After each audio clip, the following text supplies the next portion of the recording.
உச்சநீதிமன்ற உத்தரவை கண்டித்து விவசாயிகள் மற்றும் கன்னட அமைப்புகள் நடத்தி வரும் போராட்டம் காரணமாக அம்மாநிலத்தில் பதற்றமான சூழல் நிலவுகிறது. இதனையடுத்து மாண்டியா மாவட்டத்தில் அமைந்துள்ள கிருஷ்ணசாகர் அணை மற்றும் பிருந்தாவன் பூங்காவிற்குள் பொதுமக்கள் நுழையா வண்ணம் அவற்றை 4 நாட்கள் மூடி வைக்கும்படி முதலமைச்சர் சித்தராமையா உத்தரவிட்டுள்ளார். மாண்டியா மாவட்டத்தில் பள்ளி மற்றும் கல்லூரிகளுக்கு விடுமுறை அளிக்கப்பட்டுள்ளது. மாண்டியாவில் உச்சநீதிமன்ற தீர்ப்பை கண்டித்து விவசாயிகள் மற்றும் வழக்கறிஞர்கள் ஆர்ப்பாட்டத்தில் ஈடுபட்டனர். மைசூர் பெங்களூர் நெடுஞ்சாலையில் மட்டூர் என்ற இடத்தில் விவசாயிகள் சாலை மறியலில் ஈடுபட்டனர்.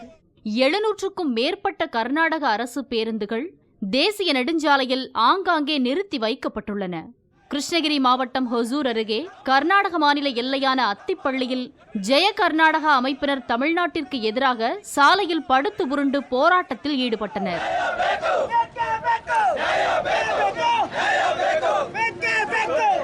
கர்நாடக அரசு தமிழகத்திற்கு தண்ணீர் வழங்கக்கூடாது என அவர்கள் முழக்கங்கள் எழுப்பினர்.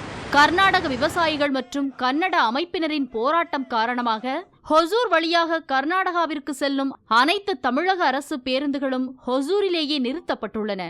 இயங்கும் ஒரு சில தனியார் பேருந்துகளில் இடம் பிடிக்க பயணிகள் கூட்டம் அலைமோதுகிறது.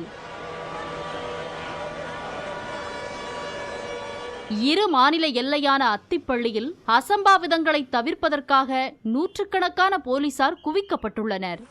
ஈரோடு மாவட்டம் சத்தியமங்கலம் வழியாக கர்நாடக மாநிலத்திற்கு இயக்கப்படும் தமிழக அரசு பேருந்துகள் பாதுகாப்பு கருதி நேற்று பிற்பகல் முதலே எல்லையோரங்களில் நிறுத்தப்பட்டுள்ளன.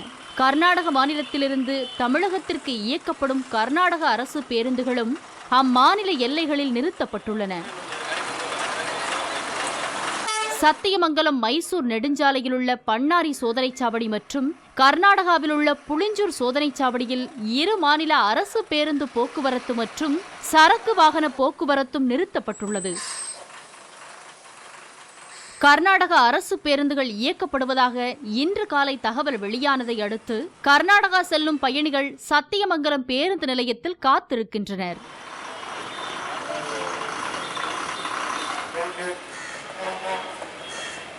நீலகிரி மாவட்டத்திலிருந்து பெங்களூர் மைசூர் ஆகிய பகுதிகளுக்கு இயக்கப்படும் 12 தமிழக அரசு பேருந்துகள் மாநில எல்லையான கக்கநல்லாவரை மட்டுமே இயக்கப்படுகிறது.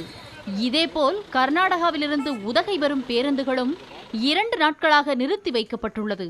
சேலம் மாவட்டம் மேட்டூர் வழியாக கர்நாடகா செல்லும் பேருந்துகள் அனைத்தும் இரு மாநில எல்லைப் பகுதியான பாலாறு சோதனைச்சாவடியில் நிறுத்தப்பட்டுள்ளது. இதேபோல் கர்நாடக மாநிலம் மாதேஸ்வரன் மலைப்பகுதியிலிருந்து மேட்டூர் வரவேண்டிய பேருந்துகள் அம்மாநில எல்லையில் நிறுத்தப்பட்டுள்ளது. இதனால் பொதுமக்கள் மிகுந்த சிரமத்திற்கு ஆளாகியுள்ளனர்.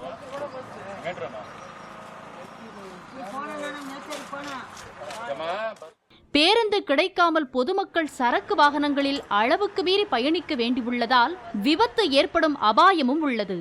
இதனிடையே தஞ்சை மேலவஸ்தா சாவடி அருகே நிறுத்தப்பட்டிருந்த கர்நாடக அரசு பேருந்து இன்று காலை மர்ம நபர்கள் சிலரால் கல்வீசி தாக்கப்பட்டது. இதனையடுத்து பேருந்தை அப்புறப்படுத்திய காவல்துறையினர் அரசு பணிமனையில் பாதுகாப்பாக நிறுத்தி வைத்துள்ளனர்.